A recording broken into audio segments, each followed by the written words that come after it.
Pass on interest rate cuts. Only two lenders have said they'll pass on this week's ECB reduction of 0.25%.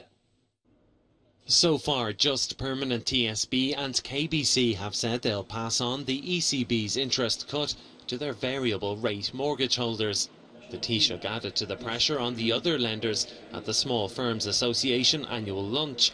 He said he'd consider new legislation if the financial regulator requested it. He may seek legislative assistance from the government, and if the regulator comes before us with his requirement, obviously government are going to consider that in the interests of many people who are clearly distressed. It's not known how this went down with the event's sponsors, AIB. They've remained tight-lipped on passing on the cut, only saying rates are under review.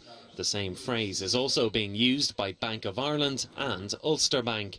A spokesman for financial regulator Matthew Elderfield refused to say if he'd seek extra powers. Some say it's not a good idea. I don't see it happening. It's not a standard role in regulation around the world, and it would actually be a very worrying development if the government were now in a position where they could set prices in a private market. The central bank admits it doesn't have the power to force banks to cut interest rates, but it has warned they could face new regulations on rate setting if they continue to increase rates beyond the cost of funds.